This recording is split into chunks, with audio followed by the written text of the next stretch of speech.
time zone. It's me, DjDoubleT, here and existing with some more Dreambound, a dating visual BL novel simulator, and yeah, it's all story. Well, it's a BL visual novel dating.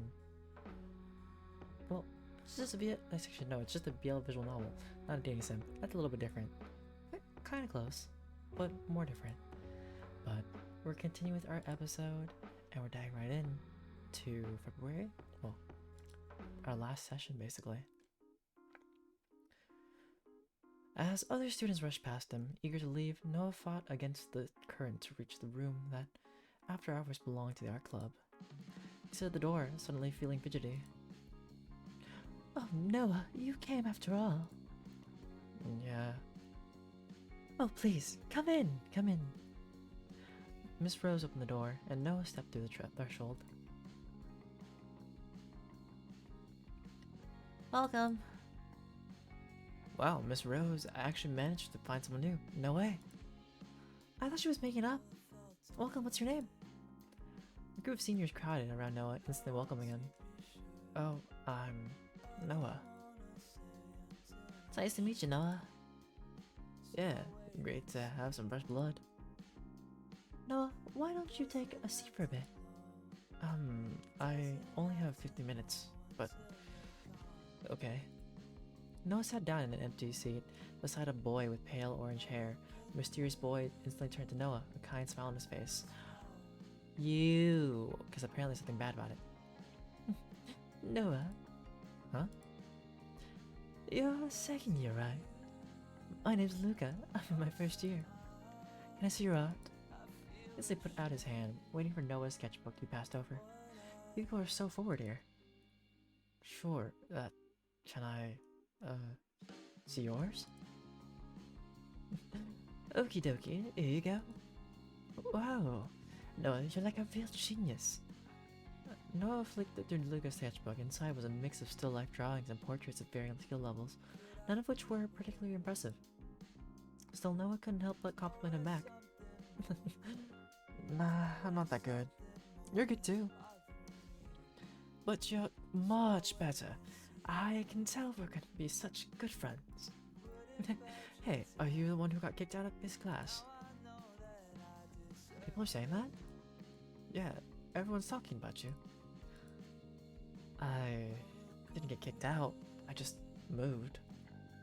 Ooh, that makes sense. Hey, why are you only staying 15 minutes? I'm going to buy a birthday present for someone important to me. Ooh, someone you like? I mean, I don't know. It's okay. it's okay. Your secret is safe with me. There's no secret.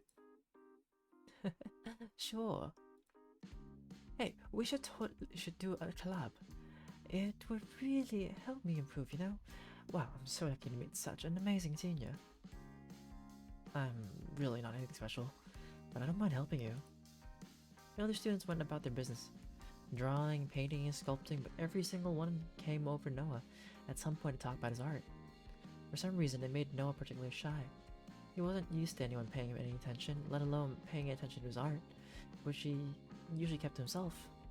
He clung to his side the whole time.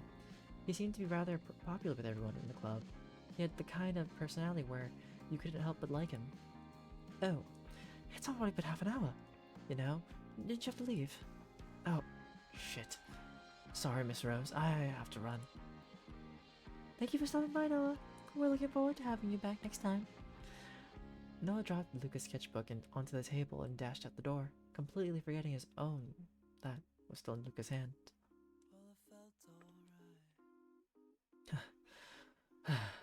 Shit. I'm so sorry, Whoa, slow down. I'm late. Sorry. It's fine. I don't mind waiting for you. Plus, I got tomorrow's homework done ahead of time, so I'd say that's a win. I'm doing better than you, at least. Shut up already. Noah laughed, finally having a moment to catch his breath after sprinting from the other side of the school. The sun was already beginning to go down. casting an orange glow over the classroom. Well, we should go before the shops close.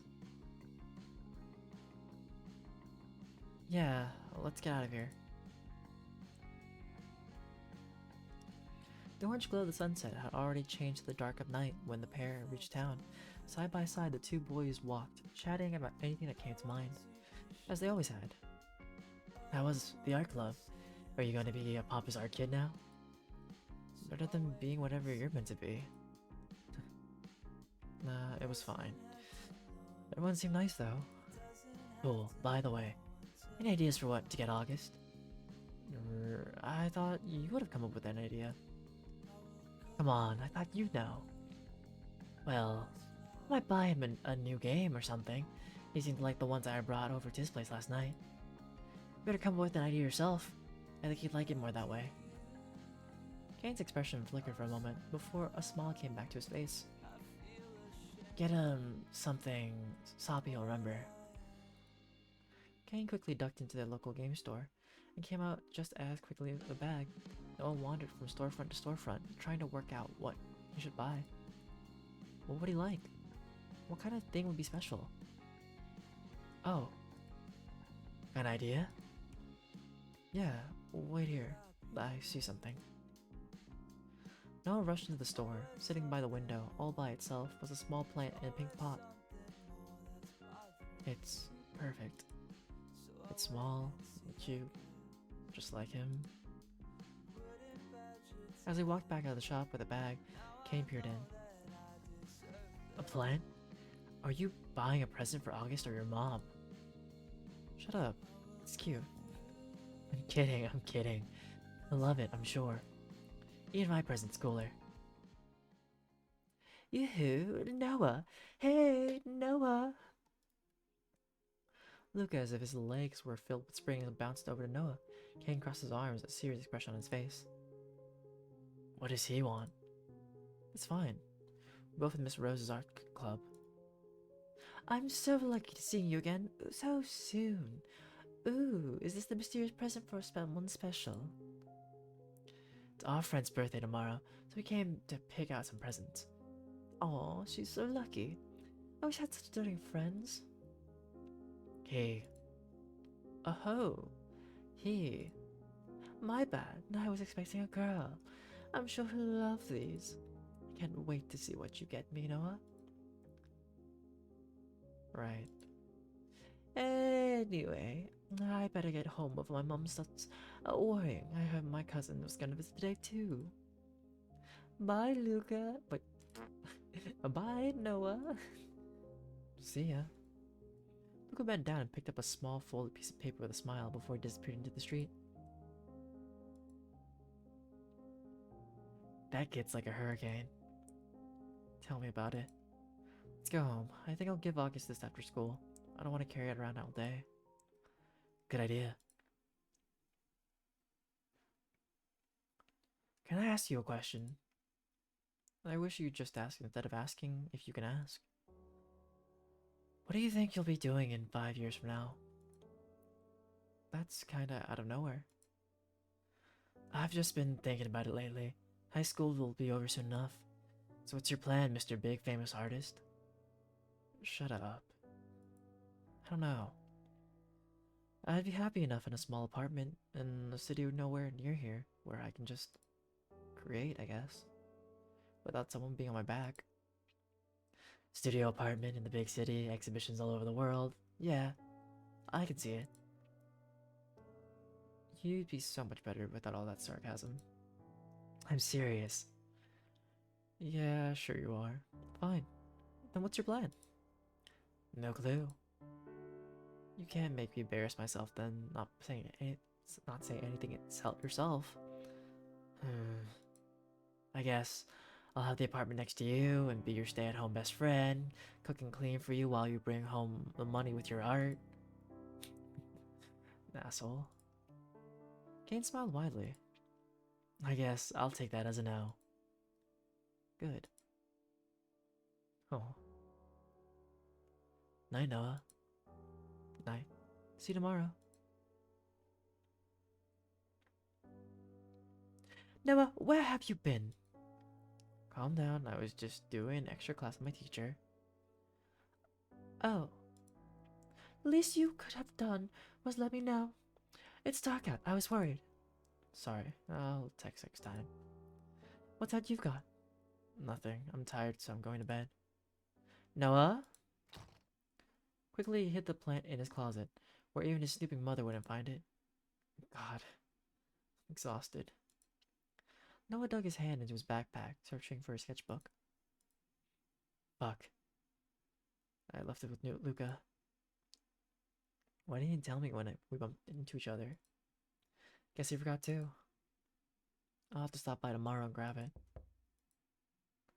From his window came a tapping noise. Noah approached wary and moved the curtains aside. Just in time to see August's bright smile, he knocked again on the window before pointing to the handle.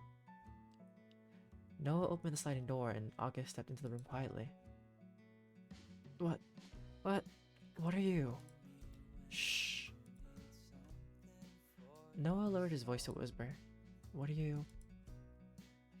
I thought maybe we could make good on that promise. Promise? From behind his back, August pulled out an armful of painting supplies with a wide grin on his face. You bought all this? Yeah, so we can do it together. I think you'll be really good. To be honest, I was thinking that now that you're a part of that art club, you'll probably start painting painting soon anyway. But I wanted to be here first. And painting, for painting, first to paint with. Me too. Noah looked back at the gap between the two houses. Did you seriously jump? Don't tell my dad. He might have a heart attack. I might have one if you turn up knocking at my window in the middle of the night. Should I go? We can do this another time. No. I really want to do it with you. Painting. I really want to paint. With you. Noah started out his answer, suddenly wishing he'd had time to manually prepare himself for the situation. August in his room at night, alone. He gulped. Then, let's start. I've painted well before, but, well, I'm sure you'll be the one teaching me. He landed the supplies on Noah's table and pulled Noah down to opposite him. Let's see. What to paint? How about we try flowers? That should be easy, right? What kind? Let's surprise each other. Without another word, August went to work with his brush, putting paint over his blank sheet of paper. Noah picked up a brush. The weight felt good in his hand, natural, like it belonged. The flower, that's like you. Bright. That's easy. With a steady hand, Noah put brush to paper. He made broad strokes of green, yellow, and brown. For some reason, it came easily to him. He felt an excitement deep inside, as if he'd found something truly special. All thanks to August. Oh god. And I'm done. You sure yours first?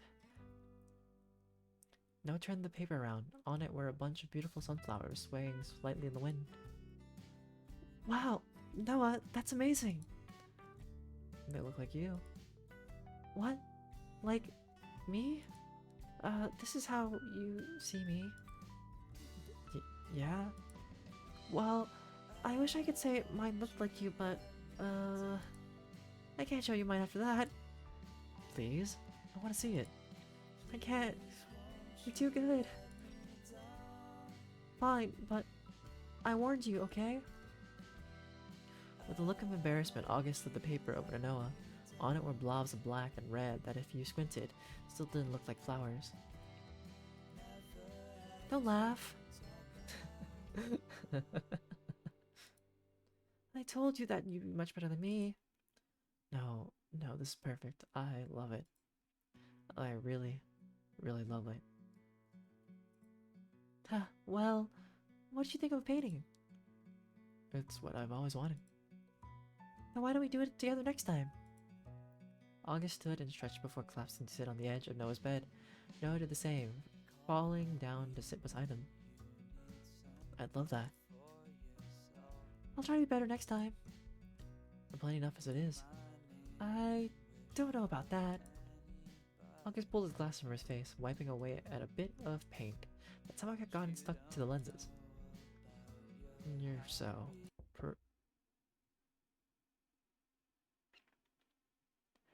Noah, are you asleep in there? Man, the mom's accents can just keep changing for me, isn't it, today? Oopsies. I'm coming in. Please make sure you're decent.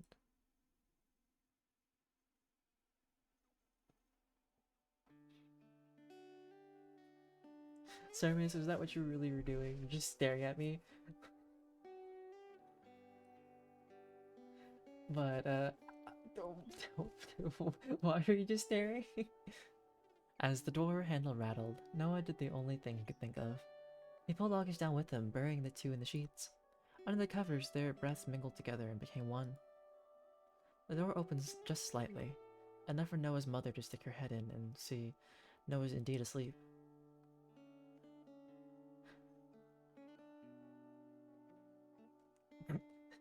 Fair enough. Fair enough. I'm okay, Sermius. How are you? You really are asleep. She turned around and shut the door behind her. I'm sorry. It's okay. Can we hang out tomorrow? Tomorrow night? Once you're finished with your dad? Yeah. I guess she's gone. We can... Fair enough. I can't say the same, but I'm glad that you have that confidence. We can stage it like this for a minute, if you want. Yeah. Can I ask you a weird question? Sure. Have you ever dreamt of me? Dreamt of you? Uh, well, you don't have to answer. Maybe once or twice. Oh yeah, that's supposed to be today. Do you even want to go to that? Is that okay? Yeah, I don't mind. August? That's my dad. So I better go. What about? Dashed out of the window and jumped back across to his room in an instant. That's actually a big jump. And if he slipped, he could have fallen. Painting stuff. I better hide these. Noah stood from the bed. Next to him was the imprint where Noah was lying just a moment before. It still felt warm. He stashed the paintings already dry and the supplies in his closet, next to the plant he'd already hidden for tomorrow. Noah looked up at the clock. Jeez, sometimes I really worry about my skills of reading. It's because sometimes I stutter and stumble, and then I read something else. 12:10 a.m. Ah, shit. I should have said happy birthday. Noah stuck his head out of the window, just in time to see August's dad leave the room. His deep green eyes turned towards Noah with a smile. Before lowering his blinds, he mouthed the words, "Happy birthday to him." He did dream about me. I'm sure of it. Then, what would happen if I tried to do it again? Noah gulped and looked back towards bed. Mom finds out I'm not here. With that thought in mind, he went to work executing his plan. He stuffed his extra pillows under the covers, making a human enough looking lump in the bed. That'll do. The black-haired boy put his back to his window and slid down until he was sitting. He shut his eyes timidly. I want to see what August thinks. I want to see his dream. I want to be in his dream. I want to be with August.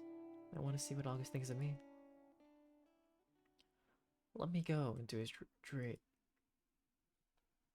And here we go. The wind left his chest and he struggled to regain his breath as the ground fell from under him, and Noah was thrown into an endless void. His arms flailed around, searching for something, anything to grab onto, but there was nothing. Nothing but darkness. He squeezed his eyes shut and thought about the boy with blonde hair and green eyes, and finally he hit the ground. Ah! Where am I? Outside? The street was dead quiet. Noah pulled his phone out of his pocket, but the time was constantly moving, hours passing by in seconds. He pinched himself. Ouch. Well, there is romance, but this is like a BL mystery novel. So it's more like doomed BL. I don't know if you've seen me play this from the beginning, Sermius, or if you've seen bits and pieces of it. But if you missed out on anything, or if you want to watch the whole series, it is on YouTube. But in short, the guy that's blonde, that looks like him, there's a version of him, he's dead. And right now we're in the past. And our character Noah can apparently fall into dreams, taking himself out of reality and going into people's dreams. I'm really here. Before his eyes, Noah watched a certain scene play out. Canon and Noah, very different, yet exactly the same as himself, left one house, crossed the road, then circled back around to August's house, then went back inside. Well, so we're currently in the past. Noah and August, Kane, everybody, that's them in high school. But we're looking in their like a past flashback currently. In the future, which is the main Noah, is like a disheveled, depressed artist, barely living. August is dead. Kane is like his best friend and supporter, and I feel like he low-key has a crush on him, but because like he's just always there. This is last night. That's what he was dreaming about. Then I'm gonna find out what's happening. Noah looked back towards his own house. I'll take a page out of August's book. If this is a dream, my parents won't be there, will they? A television was playing somewhere in the house. The sound of static filled the otherwise silent house, until a voice spoke up. He's going to make our son strange. Oh, darling. What am I meant to do? Man comforted the woman, wrapping an arm around her shoulder. We just have to get rid of him. Get rid of him. Get rid of him. Get rid of him. Get rid of him. Get rid of him. Get rid of him. Yes, get rid of him.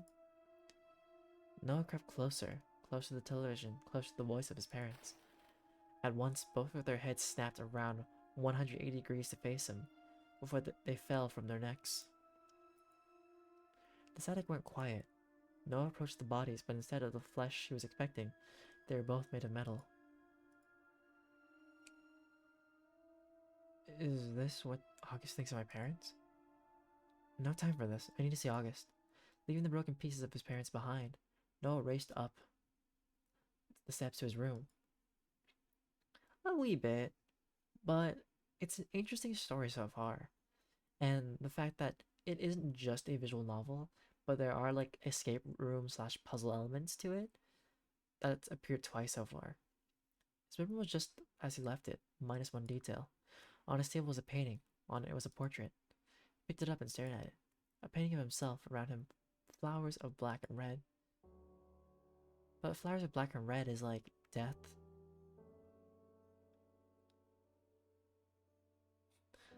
Hi, Nappy. No winning. This is a visual novel. Is this what he was trying to paint when he came over?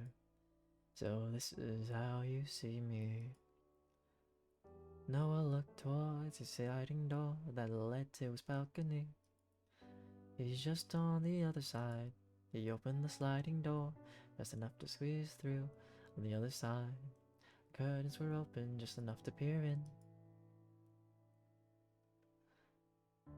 Carefully, he jumped from one balcony to the other, barely managing to avoid falling.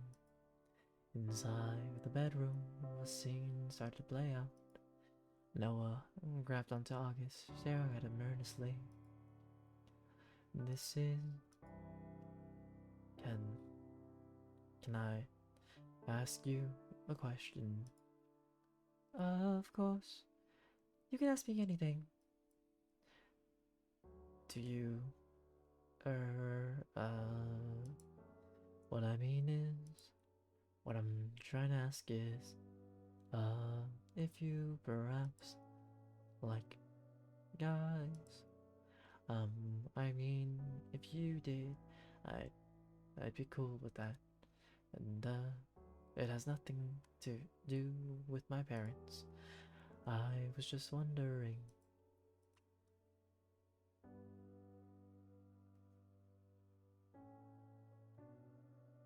Nampy, I thought you left. Why do you say farewell, but you're still here? Yeah, I like you. Me, me too. I like you. Just as the two boys reached for closer, their lips inched up inches apart. Noah jumped back in surprise, losing his footing and falling from the balcony. But rather than hitting the ground, the world turned to darkness, and all around him, he fell into that void once again. It felt like both the moment and eternity. He fell until his back finally hit something soft.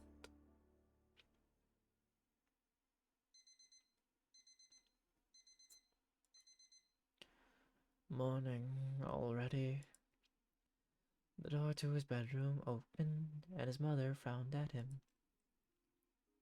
Get out of bed already, Noah.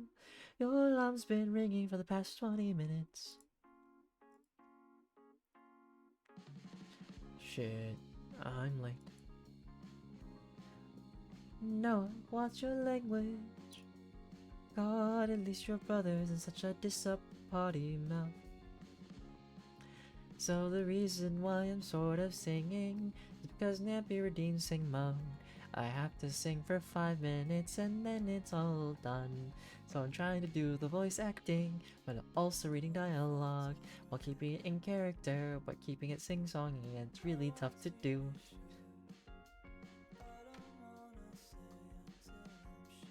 She shut the door behind her, all the while shaking her head in disappointment. Noah sprung out of bed, brushed his teeth and dressed, before rushing us down the steps outside of his house, and down the mountain to meet his friends. I'm so sorry.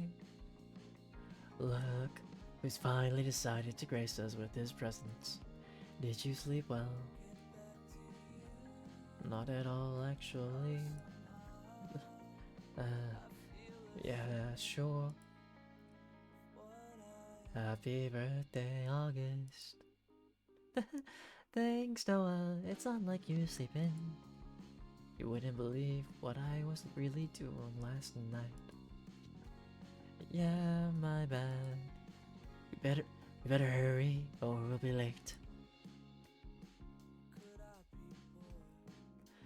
The day passed in somewhat of a blur, and before long it was already time to leave once again. I'll use this time to stretch as wide as well so I can buy my time, so the fact that I don't have to keep singing these things in parts.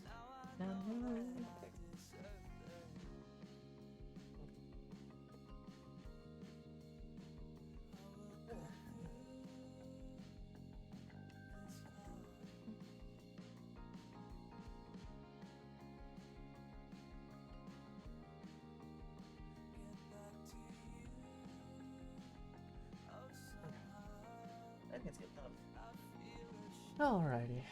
Now I don't have to sing the stuff anymore. It's really hard to like sing lines while also keeping it in character. Cause my character doesn't like none of the characters seem like they'd sing. The main character just seems like just too awkward and in high school. The class had crowded around August as soon as the bell went, wishing him a happy birthday. Ready to go? I gotta drop by the art club. I left my sketchbook there yesterday. You guys go on ahead, alright?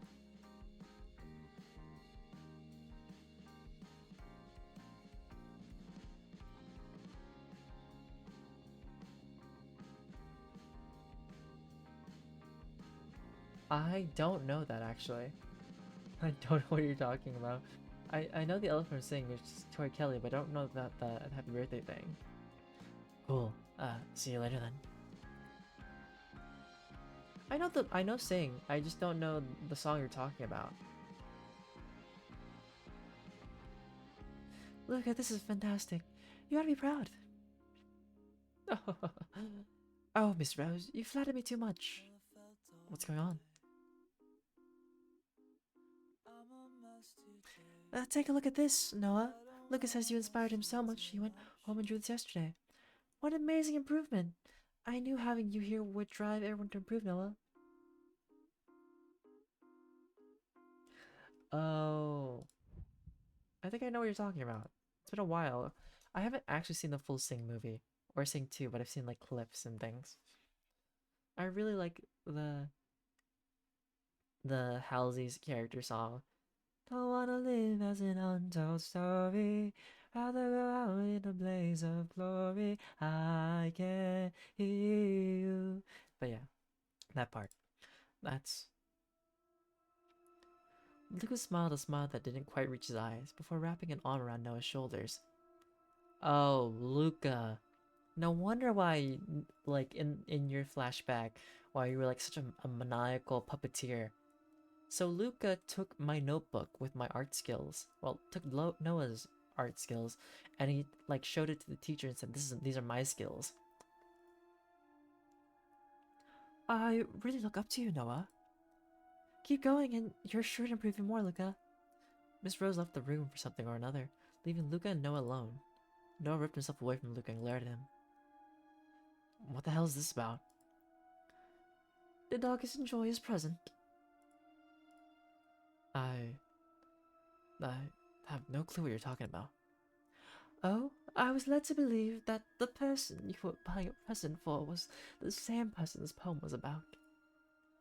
Luca pulled out a folded piece of paper from his pocket. Noah froze. Since we first met, my eyes couldn't help but follow you. Shut up. Not a fan of your own writing. Anyway, I'm super sorry about borrowing your art to show Miss Rose, but you don't want everyone to find out that you have a thing for August, right? Hey, I don't care of who you like, but I'm sure you'd care if everyone knew, huh?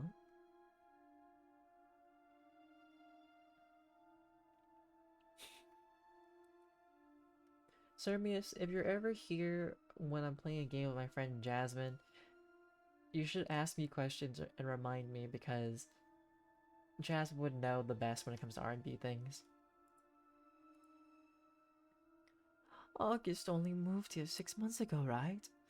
Man, if it all got out about you two, it could really ruin everything for him. Oh, poor you. Wouldn't want him to move schools again, would you? You're wrong. The smile that was always plastered to Luca's face dropped immediately, and a sneer came out instead. You say that like most R&B songs, especially sexy R&B, is sexual. Like that's just what R&B is most of the time. Honestly, it's a lot of general pop too, but that's a whole other thing. You'll keep drawing for me, or I'll tell everyone about you. Everyone in school will know your family too. If you don't want that to happen, just shut up and get drawing to my next masterpiece, got it? His smile, as fake as it was before, returned to his face. Here, your art book. That's what you were looking for, right? Noah snatched it out of his hands and stormed out of the room. His rage boiled over, overflowing with nowhere to go. The hallway was already empty and deadly silent. Noah clutched his sketchbook tightly. I see, asshole. I don't care. I don't care what happens to me. But August?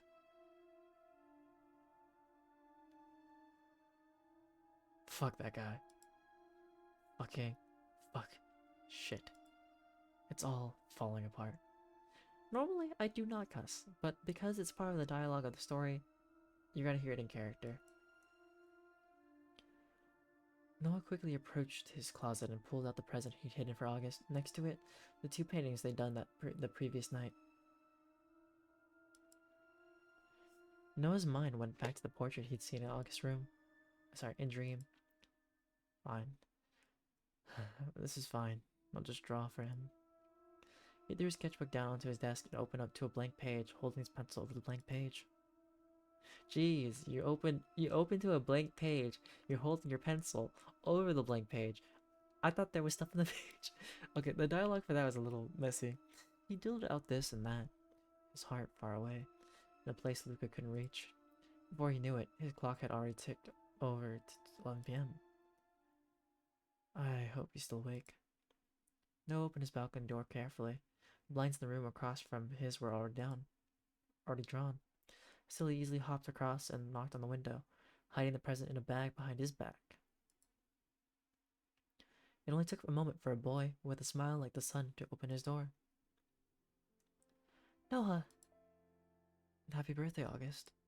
I was thinking, do you want to go down to the river? We can hang out for a while. Yeah, I'd love that. Will your parents let you though? Well, no, but I was just thinking we could just... He looked down at the gap between their houses. It's not that far. August broke out in a laugh. We're really sneaking out. Yeah. Noah hopped down first, before reaching up to catch August as he fell. I'm just imagining, how would you climb back up, though? It really does look so different here at night. Fireflies lit up the dark night, floating all around the pair. Yeah, be careful not to slip over. Come on. I'm a lot better than when I first got here. And that was dinner with your dad?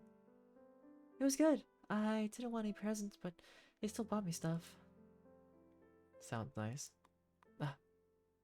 Through here. Noah sat down first, staring at the lazily flowing river. August quickly joined him, and the two sat side by side. The sky was filled with more stars than one could count, yet August still looked to the heavens and tried anyway. So beautiful. This is the most beautiful place I've ever lived, and I wouldn't have seen any of it without you. That's not true. Must have been hard, moving around so much. It is. Hope you'll just stay here, to be honest. Maybe that's selfish, I don't know, but I like you being here. Me too. I really want to stay. My dad likes it here. He likes it here too. I don't think we'll be moving. So the two of us can spend more time together. That's great. Well, Noah isn't the best about talking about his feelings. I got you something. Happy birthday. Noah handed over the paper bag, suddenly nervous. What? You didn't have to.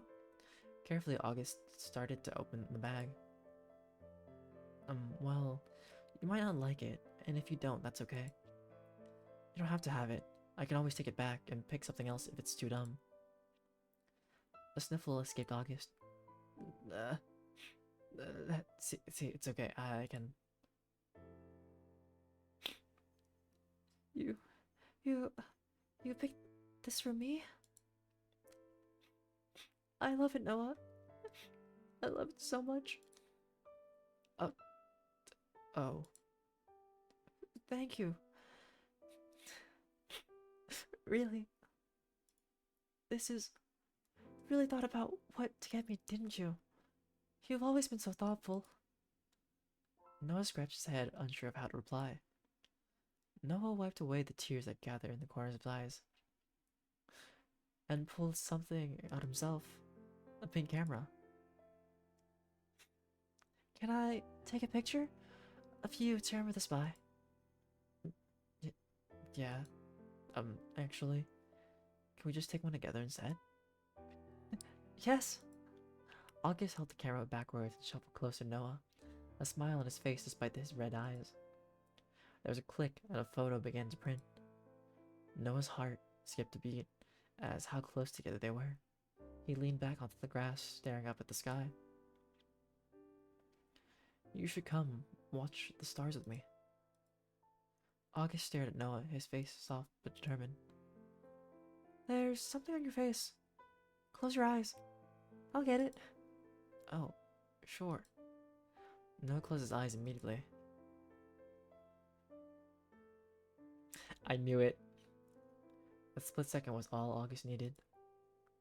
Noah's eyes fluttered open in shock as he felt something soft against his lips. As the stars danced around them, and the river flowed on endlessly, August kissed Noah. Noah, as still as a statue, finally relaxed into the embrace and kissed him back. Their first kiss. Something Noah had been imagining for longer than he'd admit. Yet it was different to how he imagined in his own dreams. Softer, warmer. His heart threatened to beat out of his chest at any moment. Yet still he kissed August back. This isn't a dream, is it? Look at my cursor. I feel like my cursor is ruining the moment. I'm like, let's put this cursor right here. I like you, Noah. I really like you a lot. Thank you for the gift. I really like you too. Really? August stared down into Noah's face, surprise evident. I can't believe this.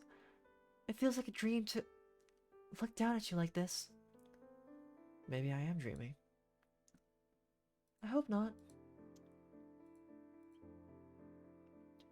You know, I thought you hated me in the beginning. What? How could I ever... I don't know. I can't even imagine why I thought that. There's no way I could ever hate you when you're so you. Noah, do you want to date? Yeah. Me too. Have you ever, like, with two guys? August shook his head. Noah, I'm so sorry. You don't have zero riz. I feel like you have negative riz at this point. You stole my first kiss. Hey, you did the stealing here. August just laughed, relaxation finally falling all over his nervous expression. This really is the best birthday ever. Noah stared up past August toward the stars. Can I tell you something that's going to sound insane? Always.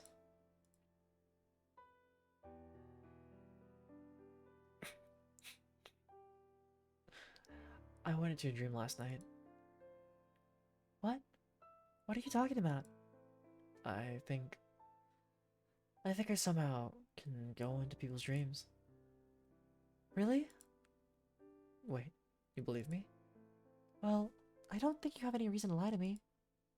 Still, it does sound a little, well, crazy. I know. I can, I can prove it. Last night you dreamed about, we were both in your room and August blinked in surprise. You saw that? I can't believe you actually believe me right now. No. No. Okay, so the flashback is to a scene that you were not here for, where, so they decided to sleep over at August's house because Noah's parents were like, no. But August was on the left side of the bed, Kane was on the right side in the sleepover, and Noah was in the middle. And there's a whole scene about them talking about how like they face each other and we're talking about like dude stuff, but the fabulous dude stuff, you know. And then if and then he said I like you and all that stuff, but then yeah, finally we get like hard confirmation. Since when? It's only happened twice. The first time was when I was over at your house. We're at school and okay, okay, I remember. And here I thought I was being discreet with my feelings. Can you just do it whenever you want to? I don't know. Why don't we try it now? Right now? Yeah. But what if it's dangerous? Don't worry, I'll protect you.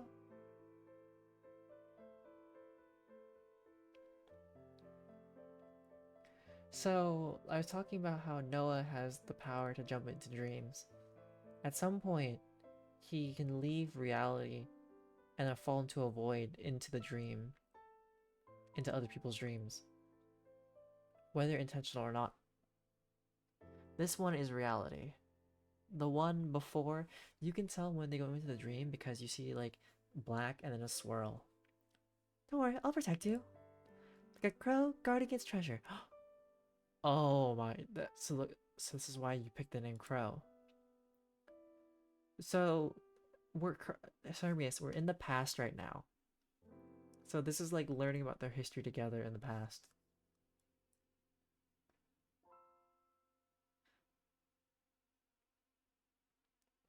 I'm not a treasure.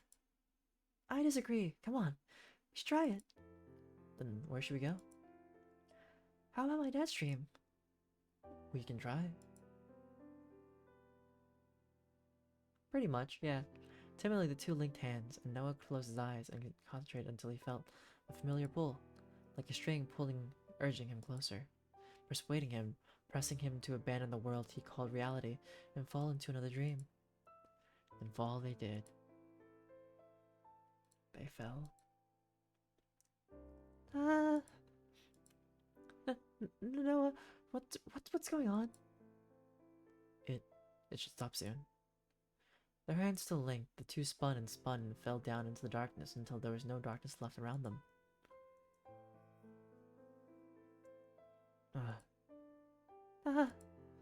Ouch. You didn't tell me there were falling involved. Sorry. Where exactly are we, though? August finally looked around before sucking in a breath. This is... August!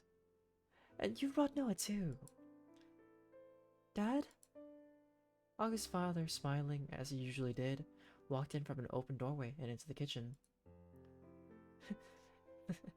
Go on, take a seat. I've left a spot for the birthday boy and a special someone. It is your birthday after all. Noah and August took a seat at the table. The house was on the smaller side, yet something about it made Noah instantly feel at home. Had a warm feeling just like August and his father did.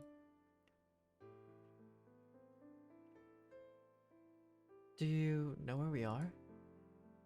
This is my childhood home. Before we started moving around so much, it's been so long. It feels so real. Yeah, it does. You two just stay right there. I'll be right back. August's father left again back the way he came. August ran his hand against the wooden table and pinched himself. We really are here. Weird, isn't it? It's amazing. You've always been amazing, so somehow this doesn't surprise me in the slightest. That's not true. I don't even know why it's suddenly happening. August? August raised his hand to his head for a moment before shaking it. It's fine. My head just hurts a little. It'll clear up. Happy birthday to you. Happy birthday to you. Happy birthday, dear August. And I know I did not sing it in the melody, but that's totally fine. I sang it in my own way. Suddenly a voice sang out from behind the two boys. They turned around in surprise just in time to see. Happy birthday to you. Ma- Mom? The one and only. Happy birthday, kiddo. I just hit a Ariana Grande note. Her voice was smooth and calm, much like August. Her eyes, an emerald green, matched with his exactly. It took only those few words for the tears to start overflowing from August's eyes. I... I... You... I... There. What's wrong? Not hungry for any cake? As she said that, August's father sat down. A big cake right in the middle of the table. No, I am... It's perfect. He sprung from his seat and quickly wrapped his arms around the woman. August held her gently, as if afraid she would split into pieces if he put in too much effort. I've always wanted to meet you. What are you talking about, sweetie? I'll always be here for you. She laughed, her voice light and airy. And even if one day I'm not, I'll still be here. She pulled back and pressed her palm against his chest, right over his heart. Always. Okay? Yeah. Yeah, always. Come blow out the candles. Oop, wrong voice. Come blow out the candles before we set off the smoke detector. I'll figure out his voice in some time. I can't remember the dad's voice that I gave for him. Because he isn't posh. I just think he's like a cool dad that's really chill. But he's kind of feminine looking. And that's why not my parents. That's why Noah's parents don't like Jasper. Reluctantly, August finally let go of his mother and sat back down in his chair. Don't forget to make a wish. Yeah, I'll make one. He closed his eyes, tears still running down his cheeks, and was silent as he made his wish. Finally, he opened them again and blew them out. The world began to crumble around them as soon as the flames flickered out. August looked between Noah and his mother, scared. I think it's time. It was the wrong voice. I think it's time to go. Yeah. I love you too, Mom. And I'll always love you. Look after him out, Noah, okay? The two fell, the words of August's mother, the last thing that existed in that small world. As they fell, August's voice carried through the darkness. Do you think that's how she really was? Ugh. Seriously, why has it gotta hurt so much? Noah caught August in his arms. For some reason, he stayed like that rather than moving. Noah gently patted his back. That's how your dad remembered her. I'd say that's how she was really like. Thank you, Noah. This has been the best birthday ever. August smiled up at him with red eyes. I'll remember it forever. Me too. We should probably get back, though, before someone notices. In the darkness, far away from prying eyes in a world just for two, Noah and August's fingers interlocked gently as they walked back inside. Chapter 4: A Murder of Crows. Alright, Sermius, we're in the present.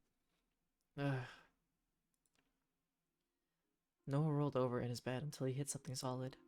Something solid and warm and fleshy, which was not the finest combination of things to find in bed when you were not expecting it.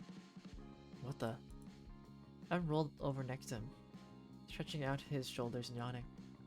How the hell did you get in here? Your friend let me in. Who? On your couch. Stop talking to me. I'm sleeping. He rolled over, giving Noah the cold shoulder. Right.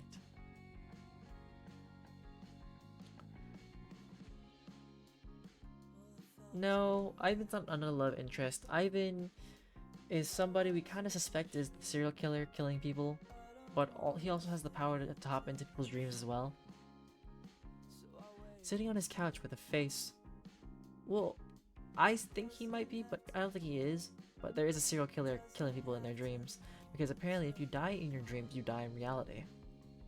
But the face both serious and exhausting was Kane. Morning. I think anyway. Glad to see you're alive. Kane continued to stare at his hands, which sat in his lap. Noah took a few steps closer. Everything alright? Everything's perfect. Just perfect. No. He's very single. And I think if you're still here, you'll see more of like, I'll explain it if you see him. He let a long drawn out sigh. They fired me. I'm sorry. And I nearly lost you. Like, I feel like the other love interest is him, but I feel like it's also the best friend situation. I was fine. What if you weren't? What if Luca really did kill you? I knew it was dangerous. I knew that when I agreed to come up with you, okay? But this is too much. I didn't ask you to come. You said you wouldn't try to stop me going. Until I proved that Crow couldn't possibly be August. You saw that story Lucas showed us just as well as I did, Noah. It said he wasn't human, that he came into existence there. What more proof could you be searching for? It doesn't prove anything. Luca has always been a liar. I don't think he was lying. So you believe him over me? What? Noah, no. That's not what I meant at all. Then what do you mean? I mean that I could just tell it was true. Did you see his reaction? Could be anything but true. That doesn't prove anything. He could have forgotten. He could have gotten stuck there. Why are you so quick to abandon him? Why are you so set on trusting a stranger over your best friend? Well, I don't know. Maybe because this is my one chance to save someone I couldn't save before? And what about Rosemi? That was really her. She's stuck in there, and she needs help. Why does it have to be you that helps her? Why shouldn't it be me? I have this ability where, whether I like it or not, why shouldn't I use it for good? Why should I turn the other way? Why should I turn the other way just because it's a little dangerous? I'm not here to argue, I just... He got up from the couch, and Noah finally noticed the tears in the corners of his eyes. With his long legs, he took big steps forward until he stood in front of Noah. He wrapped his arms around the black-haired man and buried his face in his shoulder. Noah stood stunned before he gently rubbed his back. I wouldn't go back on something that I said to you, but I don't want to lose you too. I can't. It's not fair. Haven't you ever thought maybe your life would be better if those people were gone? Noah pulled back, a frown on his face. Yeah, and? Then why not just... What's wrong with you? Of all the people in the world, I thought you would be the kind of person who would care the most about people dying. Because this man literally comes while I can't take... Well, while I say Noah, like, Noah's myself. But while Noah can't take care of himself and makes him like a full, like, chef's meal. And he had like a stable job. I don't care about anyone else. I just want you to be safe and happy. That's all that matters. Thank you, SariBot, for handling the spam bots. If you want me to be happy, then just leave me alone. You keep talking about you. You don't want to be alone. You don't want anything to happen to me. You don't want to lose me. What about what I want? Maybe you did lose me. You could feel even a fraction of the pain I felt when the only person who ever cared about me was taken from me. Noah. Damn. Noah, literally, you stole this man's ID card for his security job, got him fired for that job. This guy has been here for you this whole time, and you really said he's the only guy who cares for you? I didn't mean. Ouch. Ivan stood in the doorway to Noah's bedroom, arms crossed. The only person? I'm going out. Where? To see Crow in person. You can keep believing he's not real all you want. I watched August die with my own eyes, Noah. It's not him. I don't believe you. You weren't there. No, you weren't there. Noah opened his door before slamming it shut behind him. Fuck. I'm sick of being stuck in there. I need some fresh air. It's like my life is stuck on repeat. King just keeps coming over, telling me to stop, and then it hit Noah. He wasn't nervous or scared to be outside. Instead, the sight of the blue sky above filled him with ease. I'm going to see him. Right now, I'll see him. You exist somewhere under the sky, don't you? And you're waiting for me. His feet carried him faster and faster to the place they said they would meet. Hopefully they don't recognize me. I know we paid our bill in the end, but still. Waitress showed Noah to his seat, and he ordered a drink, feeling nervous. Another body has appeared with similar markings to previous cases. This time, a young adult by the name of Luca Belworth. The police released a statement earlier this morning. Noah turned away from the TV, tuning it out. So, he's really dead. Serves him right, really. Can't say I feel sorry for the guy. Still, it's not how I wanted it to turn out. The waitress set down Noah's soda and ate 5 cubes of ice. Half an hour passed. Noah watched the clouds crawl by lazily without a care in the world. An hour passed. Noah tapped his fingers against the table impatiently. 2 hours passed. Noah watched as the last of his ice cubes melted away in the soda. He sipped it. It tasted of nothing in particular at this point. No one turned up. A wave of tiredness washed over Noah. I'll just close my eyes for a second. Yeah. Then he'll be here when I wake up. No, you're gonna fall into a dream, aren't you? No? Oh, guess not. Noah sat up from his table. The cafe was empty. The waitresses were gone. The kitchen was silent. His eyes now traveled back to the seat across from him. Nope. I guess we did fall into a dream. But technically it's his own dream, so I guess we're not falling into the dream world. You're here. Crow smiled a bit, but it seemed a little different to his usual smile. I'll order some drinks. But as he said that, he realized there was no one around to order drinks from. The world outside the windows had ground to a halt. This is a dream. Yes, I'm sorry for being so late. It took me a while to set everything up. Noah felt a sudden weight over his entire being, on his very soul. You said you exist here and now. And that was enough, but what Lucas said. You wonder, am I really, truly real? No, I suppose I'm not. And what are you? Just a nobody who exists to help you, that's all. What Lucas said was true mostly. But it makes no sense. What about August? I've never been August. I wanted to. I wanted to pretend it would help you, but it was too painful. Too painful to pretend to be someone so important to you. Someone I couldn't ever be. But you look just like him. I know. He's not August. He was right. August is dead. The thought that August was truly gone made him feel numb, yet for some reason, as he looked at Crow, he felt almost at peace with it. I'm sorry, Noah. Noah, I'm sorry. I lied. I tricked you. I wanted you to. I thought if I wish I was him. I wish I could be him for you. If you hate me, if you want me to go away, then I'll understand. His words had become a pained whisper as he stared downwards, too afraid to meet Noah's eyes. I don't hate you. You're not August. But deep down, didn't I already know that? You've always been Crow. What? Crow's downcast eyes, a deep green, finally met Noah's. You're Crow. You're not a nobody. And I like you for who you are. Noah. But there's so much I don't understand. So much that doesn't make sense. What are you really? I am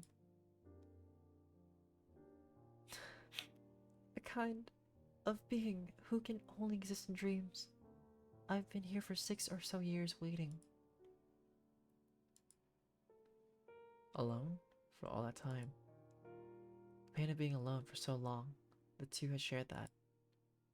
But it's okay. I can't actually feel loneliness, you see? Or much of anything else. I wasn't made to feel emotions, so... Then why are you crying? Oh. So... this is what it feels like. He raised his hands to his face, feeling at his tear-drenched cheeks. I don't know what's happening to me. Before I'd never... What is this heavy feeling in my chest? Noah couldn't wait a moment longer. He jumped to his feet and pulled Crow into an embrace. He buried his face into Noah's shoulders, tears overflowing as he hiccuped and wailed. It's okay. You don't have to talk about it. Not now, at least. Later. Crow nodded into his shoulder. I want to keep helping you. Of course. I need all the help I can get. You'd have me even after I lied? You didn't lie. You just told me what I wanted to hear. August is gone. Crow shook his head again before placing his palm on Noah's chest, over his heart. He's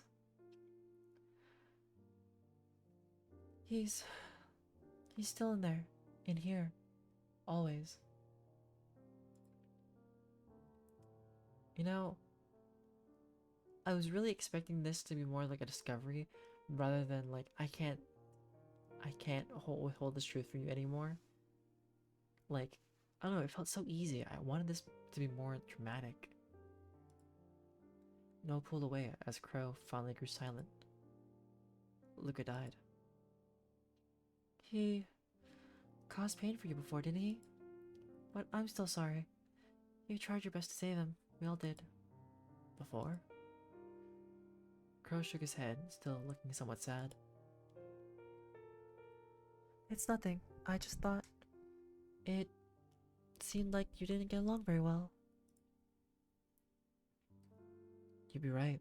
Back when I was in school, I did wish he would just die. Just so I could be left alone, but the right way of life so easily doesn't feel right, does it? I'm glad someone agrees with me. Someone? Kane. He's always starting arguments with me, telling me I should just accept their deaths and move on. He talks like I should just count it as a favor or something. That seems unlike him. Right? Perhaps he's also struggling just as you are. I don't think he wants to lose you, Noah. I know that.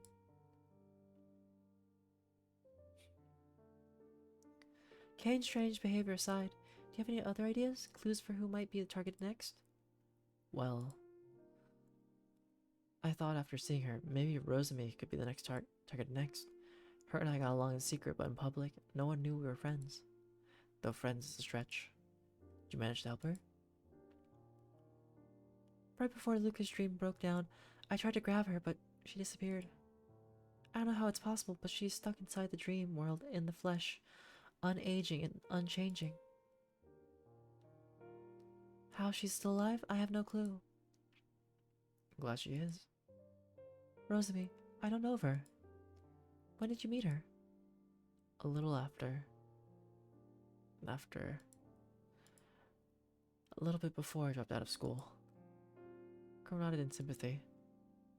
Okay, that would explain it. Then we need to find her as soon as possible. But be careful, Noah. I'm worried that whoever's starting these people is closer than we expect. Yeah, I'll be careful. Do you think it could be Ivan? Ivan? The white-haired one? Yeah, did you notice his...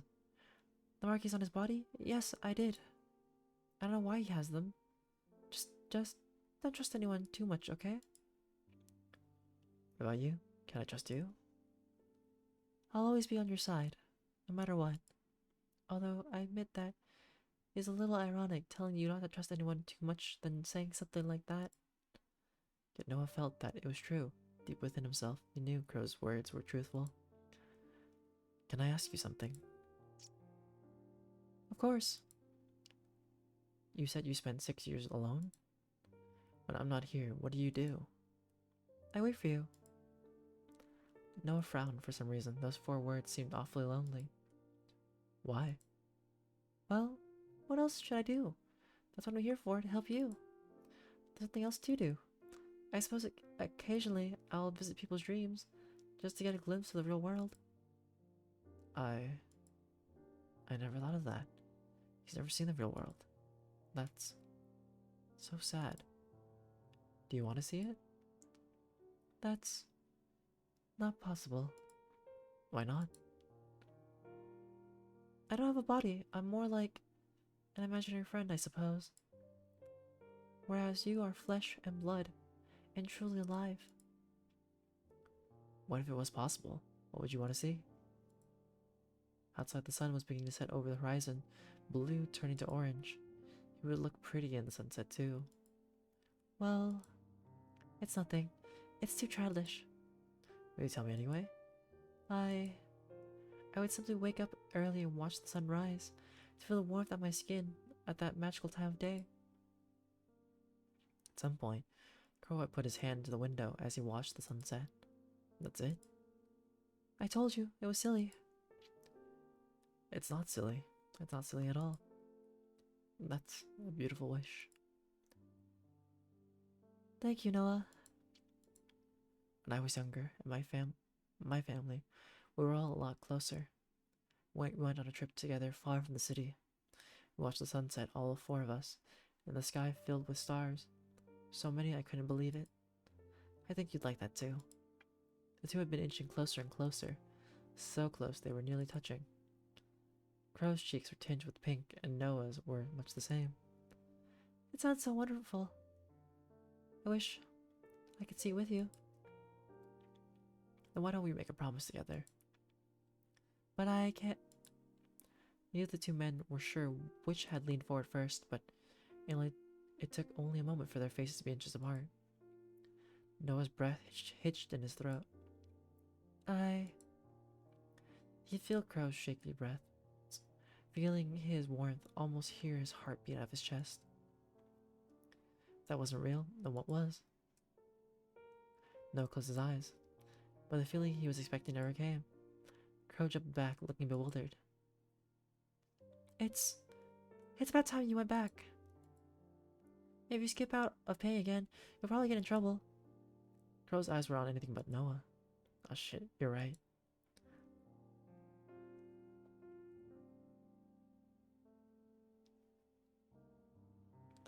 Yeah, because Crow's apparently another entity that takes the form similar to August. At least the grown-up version of August. I'll go then, I guess. I'll meet up later and try to find Rosamie. Yeah. Doesn't feel emotions my ass. Also, it's Kane with an I. A-I-N-E. As Noah turned to leave, he was hit with an emotion he hadn't felt in a while. I don't want to go. I want to stay here with him. So, K-A-I-N-E. Just wait for me. Yeah, that's how you spell it. And Noah closed his eyes, waiting for that nostalgic feeling to wash over him. The feeling of free fall that always came when he shifted between realities. He waited a little longer. Finally, he opened his eyes. What the? What's wrong? It's not working. What do you mean it's not working? Usually just start falling, but nothing's happening. Huh?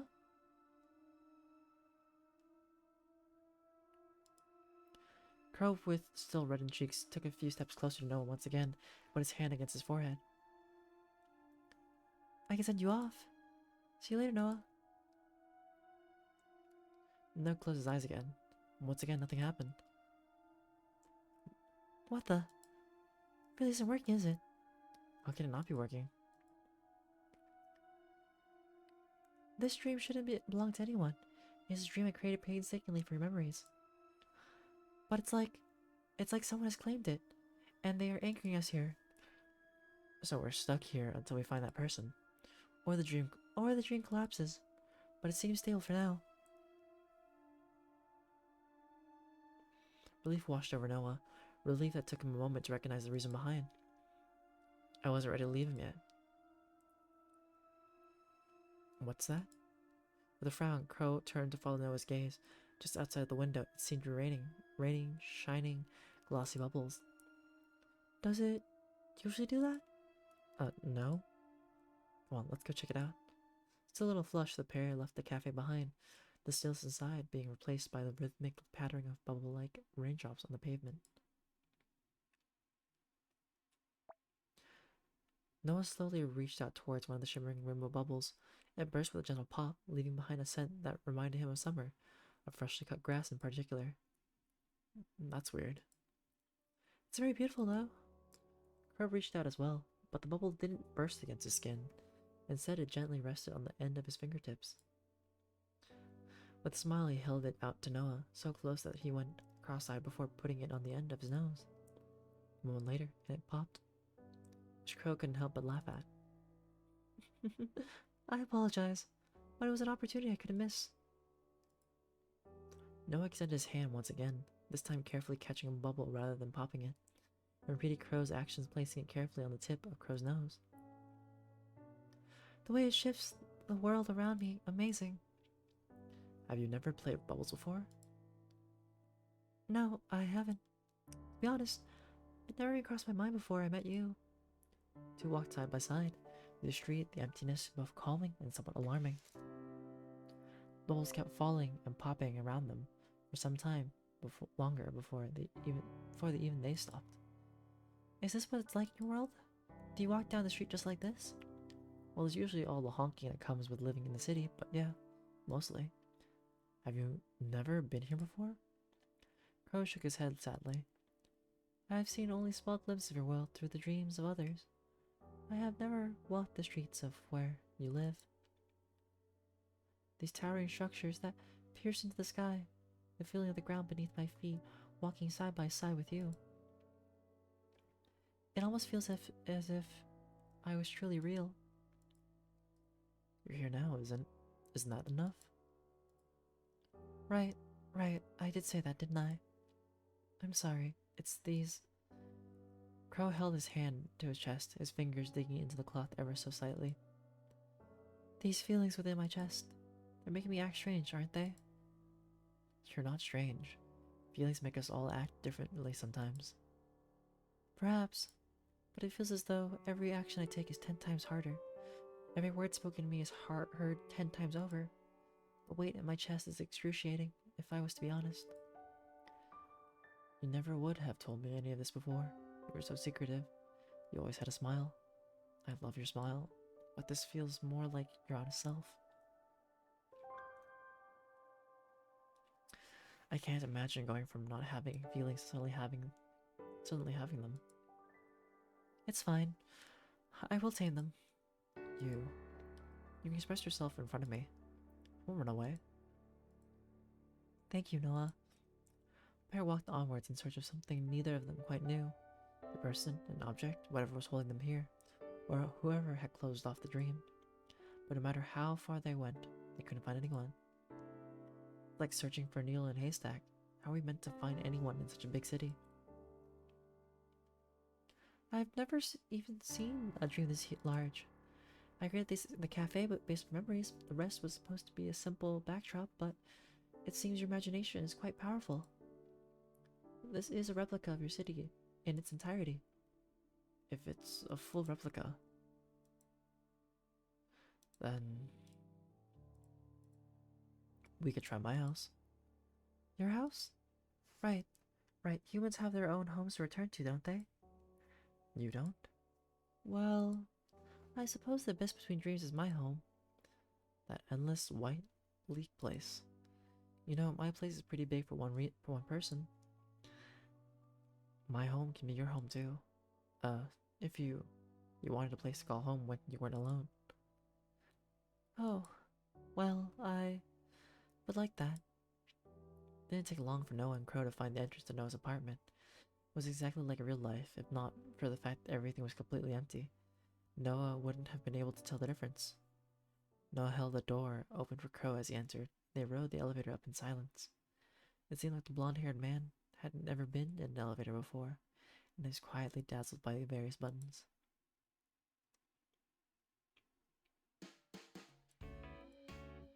Sorry for the, mess. This is your house? As always, the floor was littered with canvases, both used and unused, and splattered with paint. It seems just like your soul. What? A little bit messy, sure, but filled with color. There's a surface that isn't covered with your imagination.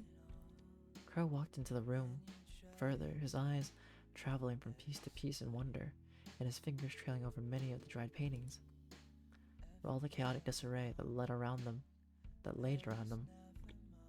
Crow saw something beautiful in the way each canvas blended into the next, forming a tapestry of color and emotion that spoke of Noah's loneliness and his longing for connection, the same exact feeling that he himself now possessed. It's beautiful, just as you are.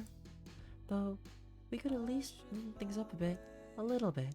Not that there's much point within a dream, I suppose. I know you could paint, but I'd never seen your work before. You really are amazing, Noah. Crow stepped backwards and stumbled over a stack of canvases, nearly falling to the ground. Noah was quick to react, catching Crow against his chest and holding him steady. Ah, thank you, Noah. I should watch where I'm going more carefully. Noah's grip on him softened, but he didn't let go just yet. They stood there in silence for a moment before he finally spoke up again. Have you ever tried it? Tried what? Painting. Well, no, I don't think so. Not directly. Do you want to try it? Crow blinked a few times, surprised. Right now? Well, I appreciate the offer. Is this the best time? Will there ever be a good time for that kind of thing between us? We always be in a dream, in a rush when we leave. Please? Yeah, I mean, Kate has it rough. And, like, there are times where, like, I feel like there is some appreciation. Other times I'm like, man. I'd be delighted to paint with you, Noah.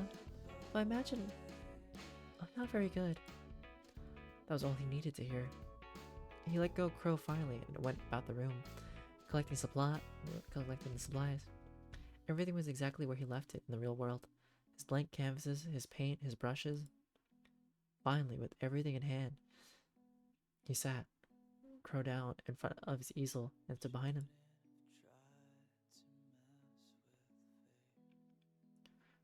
What should I paint? Anything you want, anything your heart desires. His first stroke was timid, as if he was testing the waters of his ability to create.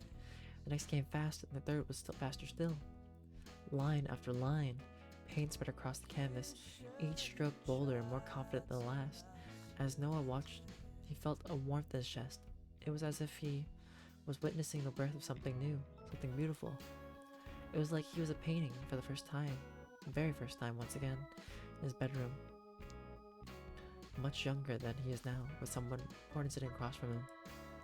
Noah smiled as his heart ached as Crow's passion came alive. Colors that had once seemed so dull and lifeless to Noah's lonely world now burst with vibrancy and vitality. He couldn't quite decipher what exactly Crow was painting, but it didn't matter to him.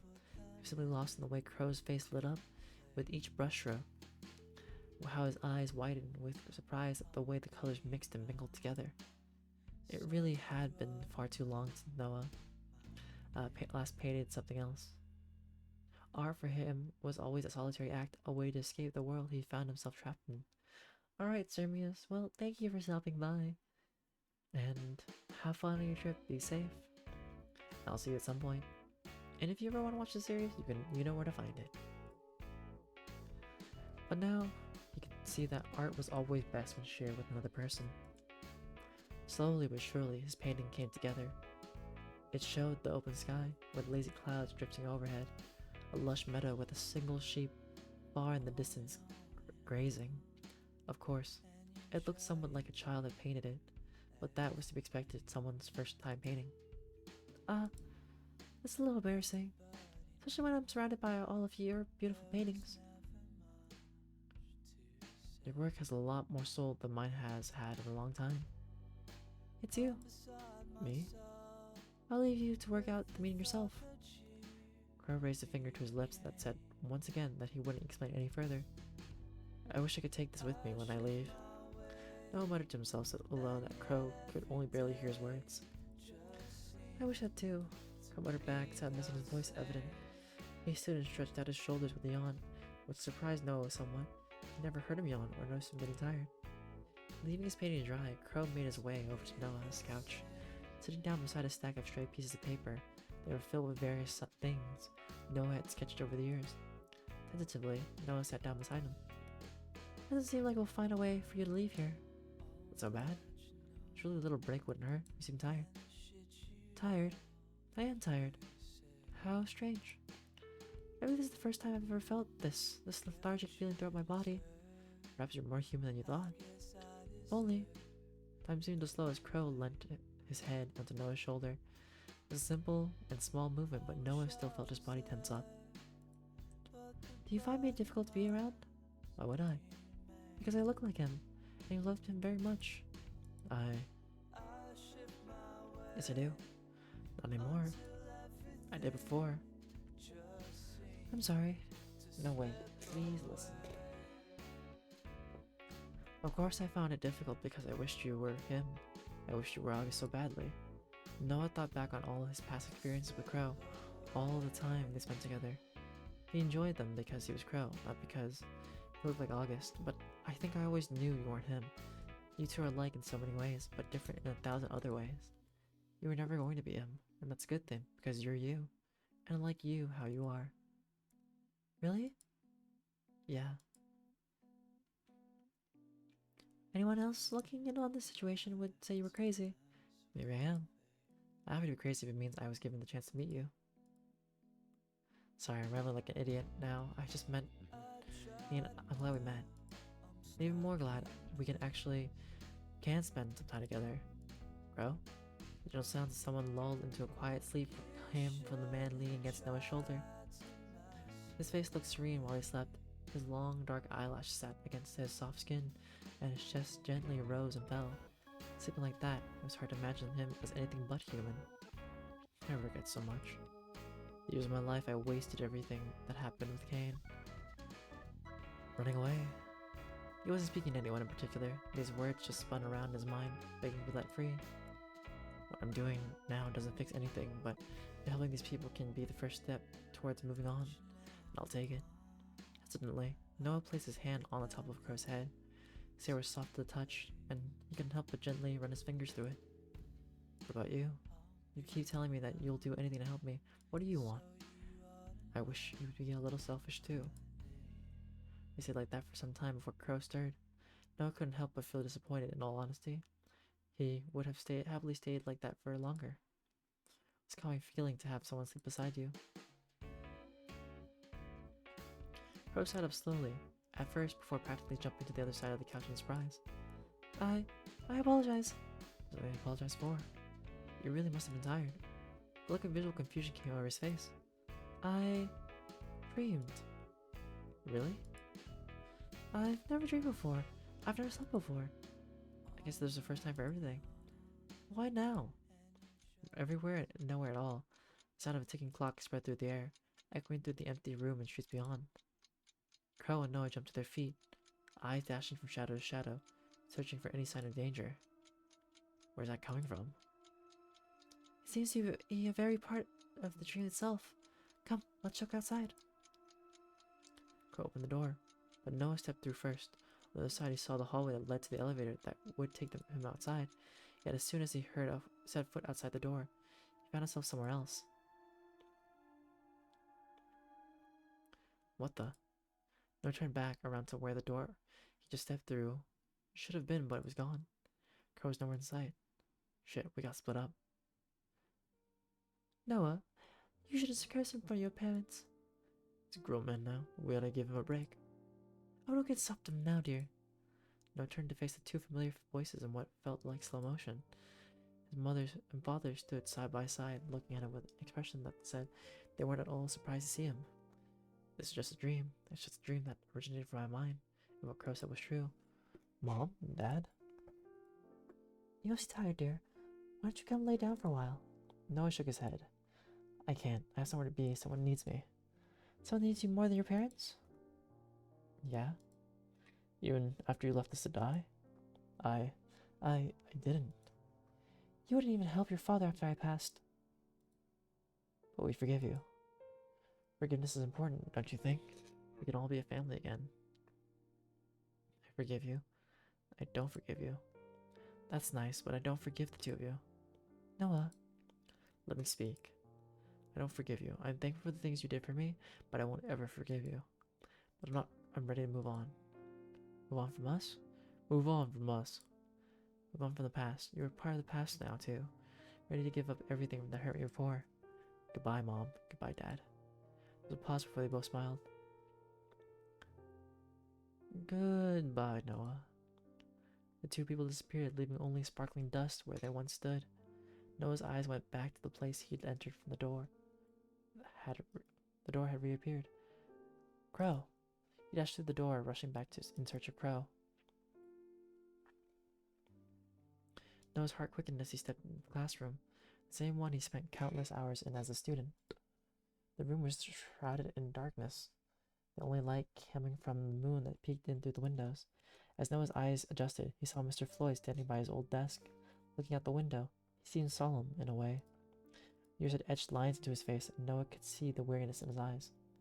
Noah? So now it's you. Mr. Floyd leaned back on his desk, half sitting on the surface. He smiled at Noah warmly.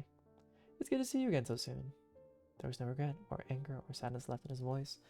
Time has washed away our past misunderstandings and mistakes, leaving only acceptance and forgiveness in its wake. Noah took a step towards the man, the weight of the past lifted off his shoulders.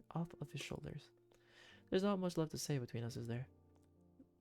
Noah shook his head. It was true, they'd forgiven each other already. I'm proud of the person you've become, Noah. You're only going to go further and further, as long as you look to the future. Thanks, Mr. Floyd. I'm ready to move on? Not ready to move on.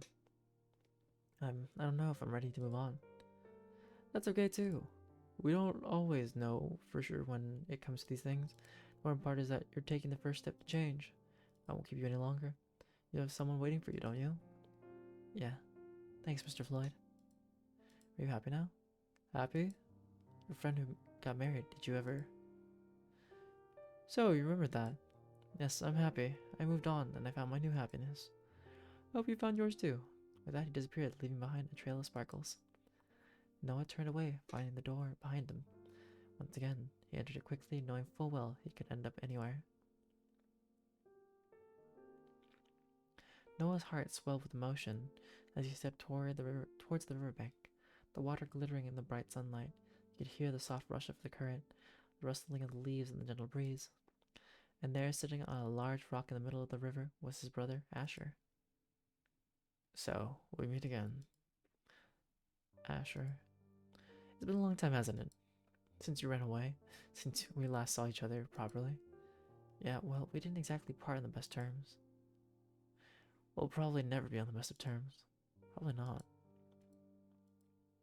Noah stood on the bank, unsure what to do or say next. The silence hung heavy in the air between them, broken only by the gentle lapping of the water against the rocks.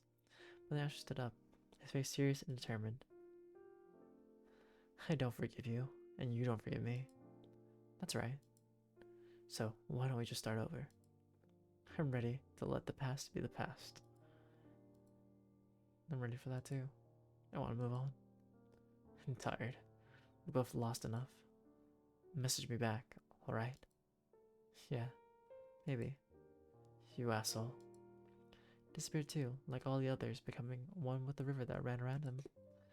This time he didn't run or rush. He slowly walked through the door that would hopefully bring him closer to the source of that ticking and to Crow.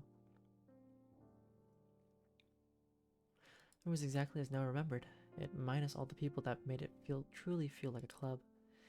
He hesitated as he stepped into the familiar art club room. It was empty and dark. And then he saw him, Luca, sitting in his old seat, his eyes fixed on Noah. Hello again, Noah. Yoo-hoo, over here. Luca. I didn't expect to see you again so soon. Do I really take up such a large part of your mind? Oh, I'm blushing. They was thick with tension. Are you here to kiss and make up with me then?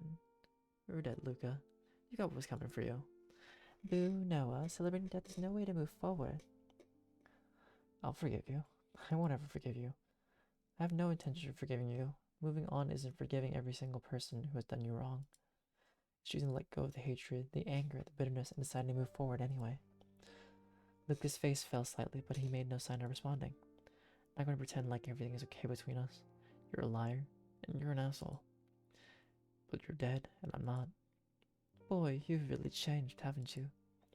Maybe I have. What caused it?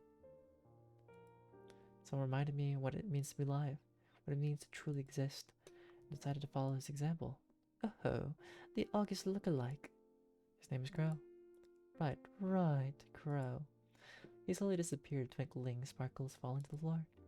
Noah turned towards the door that appeared once again as they stepped closer and closer till the tick-tock sound of the clock seemed to become louder. Crow. He jumped through the door and found himself in a place he wouldn't have expected to come out of his own mind. The same empty space between dreams that Crow had called home. His entire life, a stark white void that seemed endless, was awaiting him. He took a deep breath as the pain of Crow's loneliness hit him like a hammer. He could feel it from everywhere as if it was a physical weight pressing down on him. As he walked forward, he could hear the sound of voices growing louder and more chaotic. He quickened his pace, his heart beating faster with each step. A tight crowd of people that seemed to be made of shadows surrounded a person who had curled up into a ball in the center of their writhing mass. Noah tried to push through them, but it was like their very beings blurred at the edges and became an impenetrable wall. You're fake. You'll never be as good as he was. Noah's only here because you remind him of August. Fake August, fake August. Crow, I'm here. Those was drowned out by the crowd, lost to oblivion. You're not needed. You only hurt him further. You're nothing more than a memory of the past. You'll never be your own person. No, please. Crow, can you hear me? I'm here. No matter how much he yelled out, his voice was being overwhelmingly drowned out by the crowd's incessant chatter. He pushed against them with all of his body weight, struggling as they pushed back. If this all came from my mind, then I'm the one in control here. Let me through. Slowly but surely, the wall of people began to split from each other, and Noah pushed between them, one step at a time, getting closer and closer to Crow. With one final shove, he stood over Crow's body, which had become as small as possible, as he held his knees to his head. Noah knelt down, wrapping his arms around the man. Don't listen to them. Don't listen to them. They're not real. Like, I'm not real? No, you are. You are real. You're real, and enough and plenty. I'm no different to them. Fake. You're a fake. You have to get up, Crow. Don't listen to them. You're right, Noah. I might look like this, but I am no different from them. At least don't listen to them. Roughly the crowd's jeers and taunts turned into hushed whispers, and the crowd parted once again. It's her. The Lady of Dreams, here to save us. Here to give us our humanity. Like an angel descending from heaven, the writhing mass separated completely, and in place was a young woman with pink hair. Rosamie? Crow finally looked up from his place on the ground. His eyes were red and his cheeks were wet. Noah, what am I doing here? Who are all these people? Noah could feel something from her. A pull, so to speak. This was her dream now. You. So, you're the one who is keeping us here. What? It saves us some time anyway. We're going to come find you, so you can go home. Noah stood up from his position on the ground, still holding onto Crow, who he pulled up beside him. Crow still shrunk back away from the shadow-like creatures. Why are they calling you that? I don't know. God, I really don't know anything. I keep being pulled from place to place. Noah looked back towards Crow. He seemed to look worse and worse as the seconds ticked by. We need to get out of here, Rosemary. Can you take us back to my apartment? How the hell am I supposed to do that? I don't know, but you better work it out quick. The crowd began pushing and shoving again, closing in around the trio. Rosemary instantly jumped out in front of Noah and Crow with her arms out, pulling people back. Wait. What do you all want? Bless us with your humanity, oh princess. I'm no princess. You stupid black blobs. That sounds more like the Rosemary, remember? Please grant us flesh. Hey, get back. Rosemary took a step back toward the shadowy crowd, her dyed pink hair flowing her out behind her. As she reached out towards one of them to stop their fast encroachment, a bright light filled the area around the trio. When the light cleared, the shadowy crowd had disappeared. In their place were tangible beings with flesh and bones and beating hearts. Noah watched in amazement as the people slowly woke up from the dreamlike state, taking in their new surroundings. Thank you, Your Highness. Thank you. Thank you. Thank you for our flesh. We will use it well. The hell? Rosemary stood there, still processing what had just happened. Neither she nor Noah or Crow could understand what had just happened. The dreamlike crowd dispersed until only the trio were left in the empty, bleak dream. You gotta explain yourself? Look, you may have gotten older, but you haven't gotten any smarter, have you? I told you, I have no clue. What happened to the tear Rosemary from before, huh? Back to normal, I see. That was weeks ago, Noah. Weeks? We just saw each other yesterday. Since what happened with Luca, I've been in tens or maybe hundreds of dreams. Oh, the time can sometimes pass somewhat differently here. Time passes differently here? Crow finally piped up again, though his eyes still lingered on the ground. He wanted to speak up at the moment, that much Noah could tell. Then, the years you waited for me. That explains things, I guess. It both feels like just yesterday I was not here, but yet it also feels like an eternity. We can talk about this properly later. Come on, let's try to get out of here first of all. Rosemary nodded in agreement and began to lead the way. Noah hung back, slightly unsure about how to handle Crow, whose eyes were still red and downcast. In the end, he decided to interlock their fingers together, and quickly Noah pulled him along to catch up to Rosemary. Where exactly are we going? Good question. It just feels like this is the way. She walked forward, and the landscape around them began to change, morphing into different scenes as they walked. They passed through the forest, a desert, an abandoned city, before they finally came to a stop back into the bleak, white realm they began in. So now they were standing in front of a small, rickety door, the only thing visible in the vast expanse of white surrounding them. Well, this could be it. Better than he's staying here, that's for sure. Rosemary opened the door with a creak and stepped through first. The Crow held onto Noah's tight hand tighter. I'm sorry. My heart feels much too heavy. They said it was a lie. It hurts because it's true, Noah. Don't let it go, okay? I won't let us get split up again. Okay. They walked through together, a blinding white light flooding their vision as they did so. The world around them dissolved into a blur of colors and shapes for a moment before it all began to finally form a familiar landscape. We're both back in Noah's apartment, at least in a dream version of it. What the? This is your place? Got a problem with it? It's dumb, seriously. It's a bit of a step down from your parents' place. My parents are dead. What? Seriously? We should explain everything that's been happening to you. She fell down onto Noah's couch, her eyes never leaving him. That'd be good. I don't know how much time we have, so I'll give it to you in short. Those people that I know have been turning up dead back in the, for lack of a better term, back in the real world. Someone is going around people's dreams and killing them. Why would killing someone in their dreams lead to them actually dying? Humans, when they dream, their soul comes with them. The same can be said for humans like Noah, who can enter other people's dreams. Killing a human severs their soul's connection to their body, which in turn leads to death.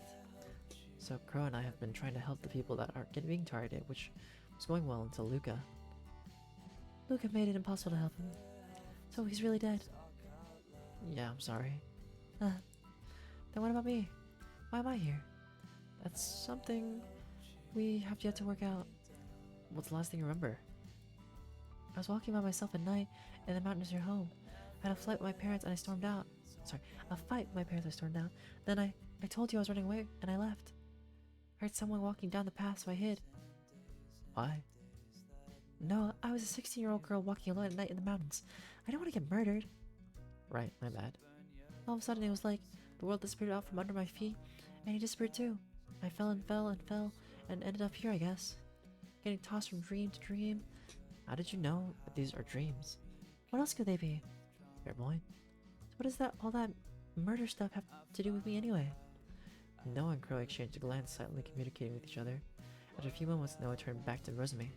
Well, past the fact that I wanted to get you out of here, I think you could be in danger too.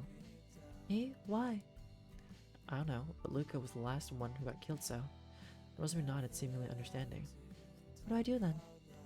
Given your special circumstances, this may or may not work, but you should take this charm. To be honest, the human stranded in the dream world should have, well, died by now. A safe place, and the human body rejects it outright. But you are alive and well, so your soul must still be present within you. You should be able to go home safely with Noah. What about you? You needn't worry about me. Can't you come too? Unfortunately, I cannot. That's fine. I'll be fine here. They were silent for several long seconds before she finally spoke up again. You two rescued me. I won't just leave you. Before Rosamie could finish her sentence, the room grew dark and began to shake as if an earthquake had hit.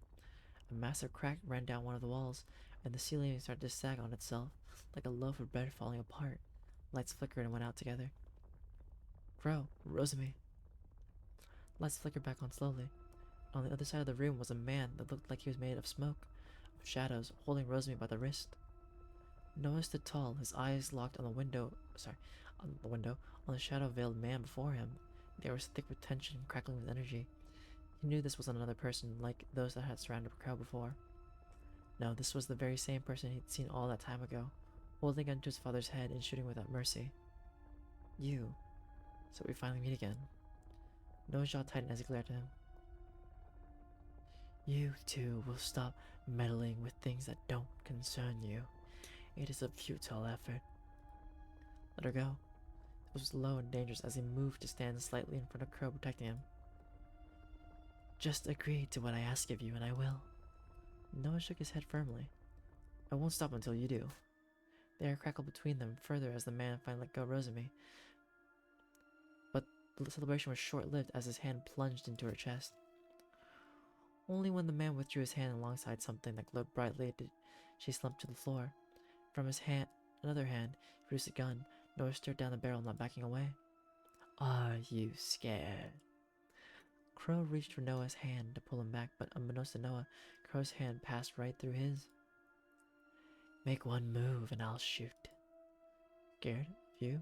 No. I have way more worries on my mind than you. Crow came out from behind Noah, stepping forward. His voice was tinged with worry as he tried to reason with the man.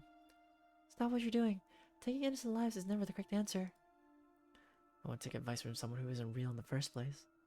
The shadow-veiled man took a step forward, his voice rising in malice and disdain.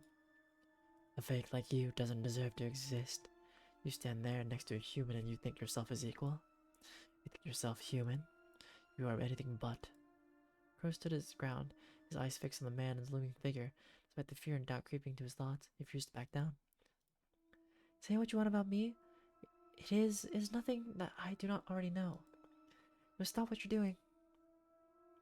Crow's words seemed to make something snap within the man. He took a wild step forward as his voice boomed through the room. All you're doing is holding back people that need to move on. You wear a face that does not belong to you. What? Crow didn't respond to his cries. It seemed like he couldn't think of any words to argue back. Go on. Say something. He gripped his gun tighter. Crow's voice was quiet, but did not waver. What you're doing is wrong. Turn away from the past to destroy it. That is no way to move forward. You cannot pretend that what you're doing is to helping Noah either. What do you know about moving forward? Happened in a split second. His finger pulled on the trigger and a bullet was set loose, aimed straight at Crow. Crow stood his ground, closing his eyes as the bullet came toward him. But the pain he was waiting for never came. So the bullet passed through him as if he were nothing but air, and lodged itself in Noah's shoulder. Noah let out a cry of pain. He stumbled back, clutching at the wound. Crow's eyes snapped open, realizing what had happened. Blood began to seep out between his fingers. Noah! Crow attempted to catch Noah before he hit the ground, but his hands just passed straight through the man. Crow's mouth opened, then closed as he couldn't think of what to say. Noah! Noah! No! Blood kept flowing from his shoulder. It seemed to blend in with the pain and splattered across the floor. Shit. It hurts. No. No, please don't die. I'm so sorry. It's not your fault. The man that seemed to be surrounded by shadows wherever he went disappeared as if a breeze had blown him away. Rosemary still laid on the floor, unmoving just a meter away. The only thing I could do, the only thing I'm useful for, it's gone. I can't even help you now.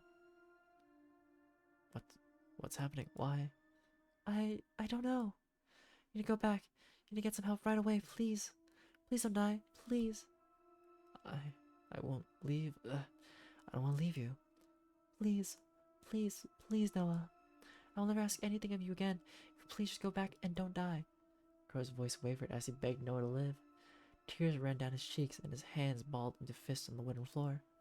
Noah tried to reach out, but even a simple movement like that sent a pain through his body. But even more than that, he was scared to reach out and not be able to touch him. If I go. Crow hiccuped as he desperately tried to rein in his crying. Will you still be here when I get back? I'll be fine, Noah. Please don't worry about me at a time like this. I'm worried because you keep saying you'll be fine. You're not fine, and that's okay, and that's what you told me. I will always be here for you. Please, I will see you to Rosemary, so please just go back. Darkness began to seep into the edges of Noah's vision. He looked up at Crow's pleading eyes, then finally conceded. He tried his best to smile for Crow, the way others had always smiled at him, to say everything would be okay. Okay, I'll go. Crow cried even harder now, but Noah forced himself to look away from the tears running down the man's face before he would cry. His arm felt as if it were on fire now, and he wondered how much blood he had already lost, but he was too afraid to check under his clothes and confirm it. Instead, he looked towards Rosamie. She wasn't moving, but her chest rose and fell with breath. That was a good sign. You better still be here when I come back. I can't lose you too. As the world fell away from around him, Noah reached towards Crow, desperate to feel him one last time. He felt as though, if he didn't do it now, he would never get another chance. And perhaps that was true, as his fingers simply passed through him as he fell into the darkness.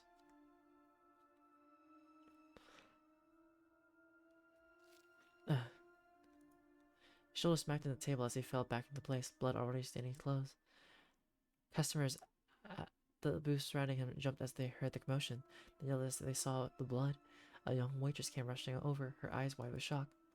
Oh my God, what happened? Are you okay? Are you okay? I'm calling an ambulance. No, don't call an ambulance. I'll go myself. You don't need to call anyone. Wait, let me go get my manager. Just peered into the kitchen, and Noah took that as a chance to get out of here. His shoulder hit his feet, the pain clouding his mind. He'd been in pain time and time again throughout his life, but nothing compared to this. His shoulder felt burning hot, like someone had poured boiling oil onto it, then placed a lit match underneath. But despite it all, he pushed himself forward, anyway, and headed for the front door. The diner, after dropping some money on the table to cover his drink and a tip, opened it up as quickly as he could using a single arm, then made his way outside. The sun was still high in the sky as he stumbled down the sidewalk, every step causing him more agony than the one before. Towns around him all merged into one, a cacophony of car horns, passing vehicles, people talking loudly about their day, barking dogs. Shit, I can't go to the hospital, there's no time. Gotta get back to Grow. With a spare arm, Noah reached into his pocket and found his phone. As always, it was filled with texts and missed calls. He ignored those and went to his contacts searching for a certain name before he paused. His finger hovered over Kane's name before his eyes found someone else's, Ivan's. When did that get in here? Whatever, I don't trust you, but you're not the one doing all this, are you? Carefully and slowly typed out a message. Hey, long story short, I got shot. Can you come to my place? Don't tell anyone. He didn't bother holding onto his phone to wait for an answer. I didn't seem like the kind of guy who would even bother responding. If he turned up to help, they turned to help. Otherwise, he'd just ignore it.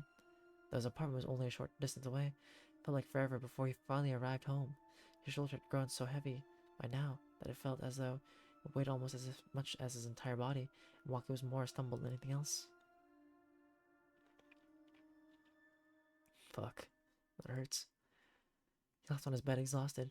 His arm throbbed uncontrollably, causing him to grip the sheets tightly around him as he finally pulled aside his clothing to look at the wound on his shoulder. The hole where the bullet entered was a mess of blood and flesh. It made him feel nauseous just looking at it. For some reason, Noah felt himself almost mesmerized by it too. It was like the finest red paint on a blank canvas. It called to him and demanded attention, inspiring his mind. The last thing he would be doing was painting. He could barely handle simply laying on his bed.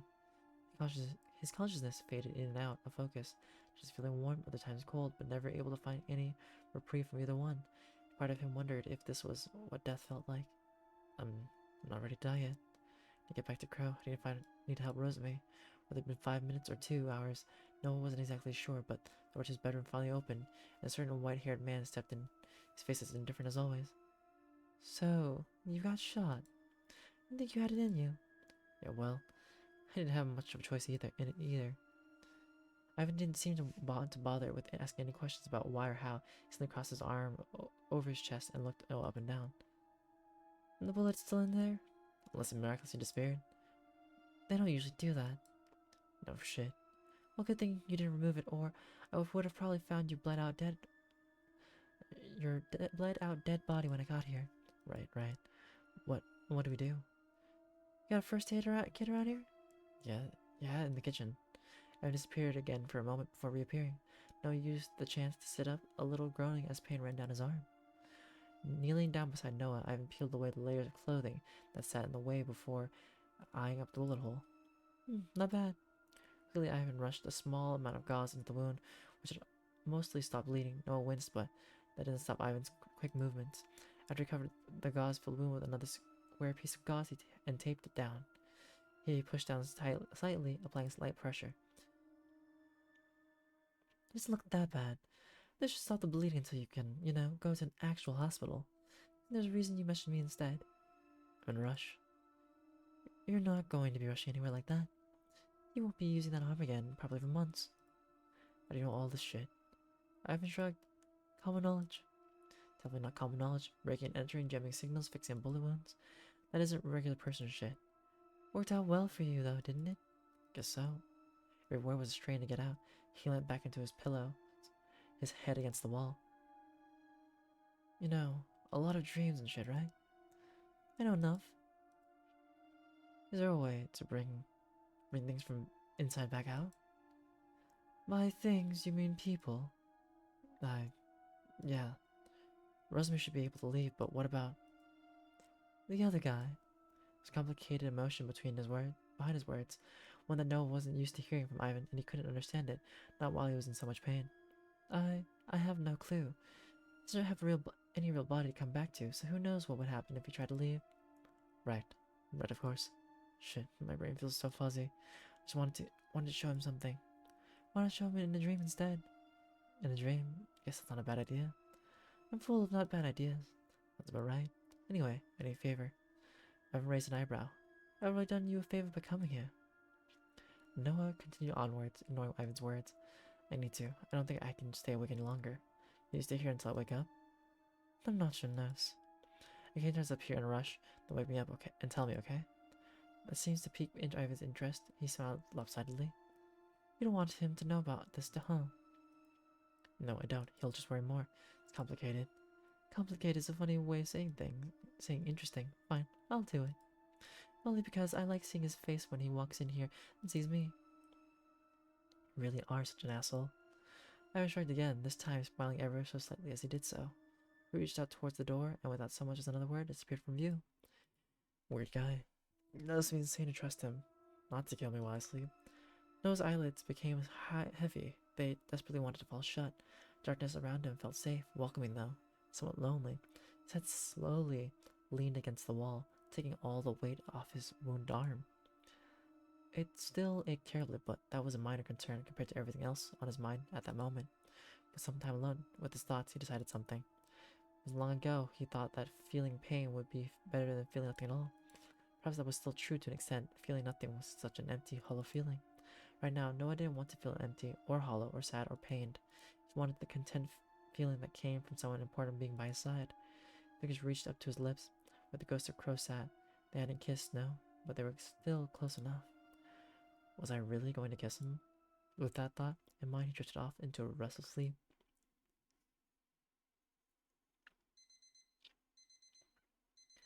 And with that, I think this is a good place to save.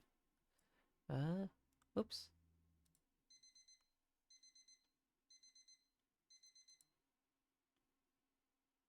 How do I do this? Ah, there we go. I think that's a good place to save. Alrighty. I think that is it for our graphic novel for the night.